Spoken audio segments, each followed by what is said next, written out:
Beetroot ఆరోగ్యానికి మంచిది. అందుకే చాలామంది దీనిని జ్యూస్ లేదా సలాడ్లలో కలిపి తీసుకుంటారు. కానీ బీట్రూట్ను అతిగా తినడం వల్ల చాలా రకాల అనారోగ్య సమస్యలు వస్తాయని ఆరోగ్య నిపుణులు చెబుతున్నారు. కొంతమందికి బీట్రూట్ విషంలా పనిచేస్తుందని అంటున్నారు. ఎక్కువగా బీట్రూట్ తినడం వల్ల శరీరంలోని ఈ అవయవం దెబ్బతినే అవకాశం ఉందని హెచ్చరిస్తున్నారు. అవును, మీరు వింటున్నది నిజమే. బీట్రూట్ జ్యూస్ ఎక్కువగా తాగటం వల్ల కలిగే దుష్ట ప్రభావాలు మీరు తప్పక తెలుసుకోవాల్సిందే. అధ్యయనాల ప్రకారం బీట్రూట్లో ఆక్సలేట్ పుష్కలంగా ఉంటుంది. ఇది కిడ్నీలో రాళ్లు ఏర్పడేందుకు దోహదం చేస్తుంది.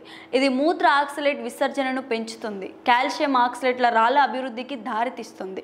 అందుకే బీట్రూట్ జ్యూస్ను మితంగా తాగాలని సూచిస్తున్నారు. అలాగే కిడ్నీలో రాళ్లు ఉంటే బీట్రూట్ జ్యూస్లకు పూర్తిగా దూరంగా ఉండాలని చెబుతున్నారు. అలాఫలాక్సిస్ అనేది అలర్జీ కారకానికి తీవ్రమైన అలర్జీ ప్రతిచర్య. దీనివల్ల శరీరం తీవ్ర సున్నితత్వం చెందుతుంది. బీట్రూట్ను అధికంగా తీసుకోవటం వల్ల అలర్జీకి దారితీస్తుంది. దాని ఫలితంగా గొంతు బిగుతుగా మారడం, బ్రోంకోస్పాస్మ్స్ ఏర్పడవచ్చు. బీట్రూట్ లేదా ఎరుపు రంగు కలిగిన ఆహార పదార్థాలను ఎక్కువగా తీసుకోవటం వల్ల బీటూరియా లక్షణాలను అభివృద్ధి చేస్తుంది. బీట్రూట్ జ్యూస్ ఎక్కువగా తీసుకోవటం వల్ల మూత్రం లేదా మలం ఎర్రగా మారడాన్ని బీటూరియా అంటారు. బీట్రూట్లో నైట్రేట్లు ఉంటాయి. వీటిని ఎక్కువగా తీసుకుంటే పొత్తి కడుపులో తిమ్మిర్లు వస్తాయి.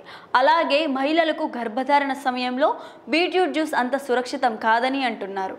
ఇందులో ఎక్కువ నైట్రేట్ తీసుకునే గర్భిణీ స్త్రీలకు శక్తి లోపించడం, తలనొప్పి, కళ్ళు తిరగడం, నోరు, పెదవులు, చేతులు, కాళ్ళ చుట్టూ నీలి బూడిద చర్మం ఏర్పడే అవకాశం ఉంటుంది. నివేదికల ప్రకారం బీట్రూట్ను అధికంగా తీసుకోవడం వల్ల కాలేయంలో లోహ అయాన్లు పేరుకుపోతాయి. ఇది దీర్ఘకాలంలో కాలేయాన్ని దెబ్బతీసే ప్రమాదం ఉంటుందని చెబుతున్నారు. బీట్రూట్ జ్యూస్ ఎక్కువగా తీసుకోవటం వల్ల శరీరంలో కాల్షియం స్థాయిలు తగ్గుతాయి. తక్కువ కాల్షియం స్థాయిలు ఉన్న మహిళలు బీట్రూట్ జ్యూస్ను ఎక్కువగా తీసుకోకూడదని చెబుతున్నారు.